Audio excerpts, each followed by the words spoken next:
Dando início à nossa contagem regressiva para as 24 horas de Le Mans, relembramos a mais trágica fatalidade da história do esporte a motor. Na edição de 1955, um acidente envolvendo Mike Hawthorn, Lance Macklin e Pierre Levegh matou o piloto francês e mais 83 espectadores. Mais do que isso, provocou uma verdadeira mudança de mentalidade do esporte, que passou a se preocupar, quase que como uma imposição, com a segurança de pilotos e do público. Um pouco mais sobre o enorme acidente que fez a Mercedes se afastar das pistas por 30 anos em nossa recordação de hoje. Quinta-feira, 1º de junho de 2023, e esta é mais uma Lembrança de Quinta.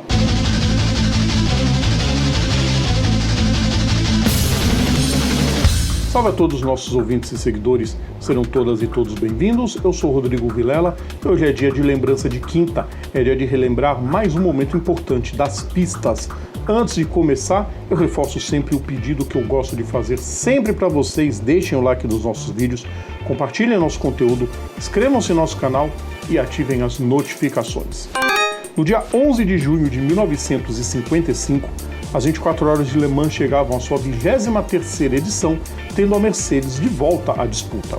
A Jaguar era o grande bicho-papão da lendária corrida e buscava recuperar a taça conquistada em 53, mas que tinha sido da Ferrari em 54.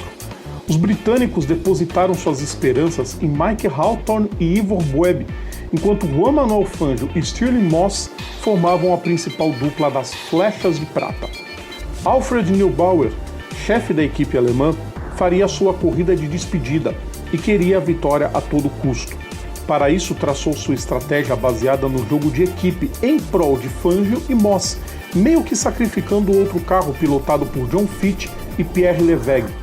Fitch já havia vencido 2 vezes a prova dentro da classe S8.0, enquanto Levegh, mesmo sem grandes resultados, era um ídolo gigante para os franceses, inclusive quase vencendo sozinho a prova em 52, quando quebrou faltando 1 hora para o fim. Os carros já chegavam a atingir os 300 km por hora, mas a segurança dos autódromos nem de perto acompanhou a mesma evolução. Era um desafio e tanto, especialmente na enorme reta da Les Ronaldières, ou seja, um acidente poderia tomar proporções bem graves. Nesse clima, os 60 carros partiram para a largada, assistidos por mais de 250 mil pessoas presentes no circuito de Sarthe, para acompanhar especialmente ao duelo Jaguar contra Mercedes. Não era só um duelo esportivo. A Europa ainda carregava as cicatrizes da Segunda Guerra Mundial e a rivalidade, neste caso, era uma enorme inimizade, quase ódio profundo entre britânicos e alemães. Tudo isso em solo francês, que também tinha seus bons motivos para ter raiva de ambos os países, pois foi a França um dos que mais sofreu com a batalha. Antes da largada, o Automóvel Clube do Oeste, que já organizava a prova, prestou uma homenagem ao bicampeão de Fórmula 1, Alberto Ascari, e também a Mario Alborguete, pilotos italianos que haviam morrido recentemente. Além deles, outra grande perda para o esporte a motor havia sido a de Bill Vukovich, bicampeão das 500 milhas de Indianápolis em 53 e 54 e que liderava rumo ao tri em 55, quando seu Kurtz Kraft 500C da Lindsey Hopkins colidiu com outros 2 carros, capotou e ficou envolto em chamas, levando Vukovich na hora. Na largada, Hawthorn pulou na frente, só que Fangio ficou parado por um tempo até conseguir fazer sua Mercedes ligar. Com o andamento da prova, o argentino foi se recuperando, enquanto era Levegh, na outra Mercedes, quem fazia bonito e tirava a desvantagem para a Jaguar. A prova seguiu nesse contexto até a volta 35, já com 3 horas de duração. Hawthorn recebeu sinal de sua equipe para fazer uma parada de reabastecimento, mas o piloto decidiu que não daria mais uma volta para ir aos boxes, e após cortar para a direita e ultrapassar um retardatário, o Austin Healey de Lance Macklin, freou bruscamente. Isso era um grande problema para os competidores, porque o bólido do inglês já possuía freios a disco, mais eficientes que a tecnologia a tambor presente na maioria dos outros carros. Isso significava que não conseguiam desacelerar com a mesma rapidez os carros da montadora britânica. Em certo ponto, uma manobra egoísta de Hawthorne que provocou o efeito cascata mortal. Macklin desviou para a esquerda para não bater na Jaguar e acabou entrando no caminho de Lavegh, que foi para o mesmo lado, notando a redução de velocidade de ambos os rivais. O francês de 49 anos fez tudo o que podia para tentar desviar, mas acabou acertando a traseira de Macklin, decolando na sequência. A tragédia começou quase que na hora. Ao se chocar contra o muro, a Mercedes de Pierre ficou completamente destruída e o piloto morreu na hora, com o agravante de que, pelo carro da Mercedes ter componentes de magnésio, um metal mais leve, mas altamente inflamável, transformou o acidente em algo ainda maior.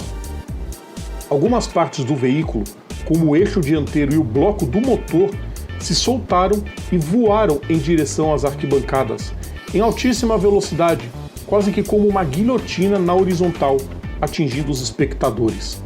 Muitos deles foram decapitados e esmagados, enquanto outros foram queimados pelas chamas geradas pela explosão do carro alemão. A versão oficial é que a corrida não foi interrompida porque os organizadores não queriam que as estradas ficassem congestionadas, atrapalhando o resgate das vítimas. 25 médicos estavam a postos no circuito e nada preparados para algo daquele tamanho.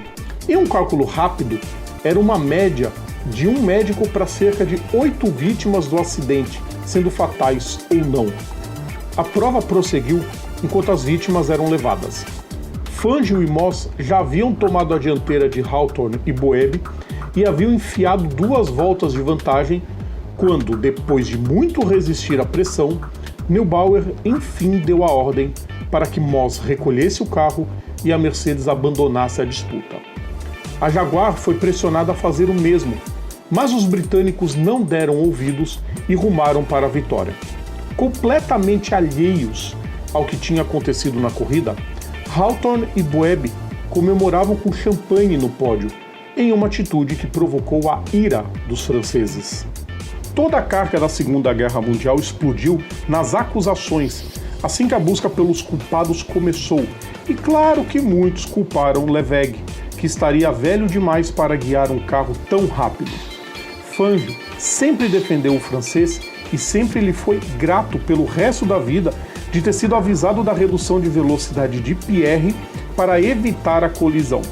Christopher Hilton, autor de um livro sobre a tragédia, acrescenta um ponto sobre a atribuição de tanta culpa a Lavegh. Ele estava morto e não tinha como se defender. Não bastasse para os franceses ter seu território tomado e sitiado, tendo virado um dos campos de batalha mais cruéis entre os dois lados dos aliados e do eixo, ainda ter que ver um piloto francês muito querido, quase um herói nacional, morrer pilotando um carro alemão, enquanto um outro carro britânico comemorava o triunfo não dando a menor importância às mortes ocorridas, era demais. A Mercedes foi a única equipe a se retirar da corrida, porém acima do lado humano, só porque o time concluiu que vencer naquele cenário seria um desastre para sua imagem internacional, já que batalhava para, digamos, limpar a barra, para se desassociar da guerra não apenas com a França, mas com o mundo inteiro. Após concluir e vencer as 2 provas restantes do Mundial de Protótipos com Moss e também conquistar o título da Fórmula 1 daquele ano com Fangio, a Mercedes anunciou sua retirada das pistas. Foram 30 anos até que voltassem a competir oficialmente, primeiro em parceria com a Sauber no WSC e depois fornecendo motores na Fórmula 1, também para o time suíço. John Fitch continuou sua carreira dedicando-se principalmente à segurança no trânsito. O acidente e suas mais de 80 vítimas fatais foi o mais mortal da história do automobilismo e forçou inúmeras mudanças na estrutura dos circuitos, incluindo Le Mans. Toda a zona dos boxes foi refeita e as arquibancadas em frente à reta de largada foram demolidas e reconstruídas, mais afastadas da pista, com novos espaços para os espectadores. Muitos países proibiram a realização de provas em seus territórios, incluindo a Suíça, que só voltou a permitir eventos em 2018, quando a Fórmula E fez sua estreia no país. Outros países, como França e Alemanha, obrigaram seus circuitos a apresentarem melhorias e a não separação entre reta e box praticamente foi exterminada. A maior fatalidade do esporte a motor teve apenas uma única lição positiva. Forçou uma revolução na segurança, que seguiu sendo batalhada e aperfeiçoada em todos esses anos e ainda nos tempos atuais. Afinal, gostamos de corrida e não de gente morta aos montes. Vocês perceberam que tem só a foto que ilustra a thumb em todas as nossas plataformas, porque foram as fotos mais leves que a gente encontrou para poder ilustrar. Fotos que mostravam de longe, fotos que mostravam apenas um carro destruído, porque as cenas são terríveis. O que fez mudar os rumos do esporte a motor e a busca por segurança começou. A gente teve 2 décadas bastante ruins na Fórmula 1 em questão de segurança, mas ela foi sendo melhorada aos poucos e digamos que desde a morte do Gilles Villeneuve em 81, os carros estão bem mais seguros. A morte do Senna foi por causa de uma suspensão que atravessou a sua cabeça e aí a busca foi pela melhoria do capacete, que hoje aguenta até tiro de 38. E a morte do Jules Bianchi, que acabou acertando a cabeça num trator, e aí a busca foi por melhores procedimentos de pista para retirada dos carros. É isso, pessoal, nós não gostamos de ficar noticiando mortes toda hora. A gente confronta com alguns malucos da cabeça que gostam de quando o piloto morre, que dizem que antigamente era legal. Não era nada legal. Os pilotos morrendo há praticamente 2, 3 semanas e uma morte na Fórmula 1 e em outras categorias. Isso não é legal, ainda bem que isso ficou no passado.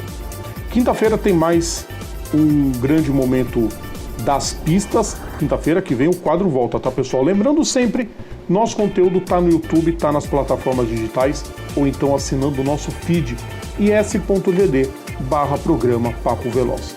Sigam também nossas redes sociais, é só procurar por PGM Papo Veloz.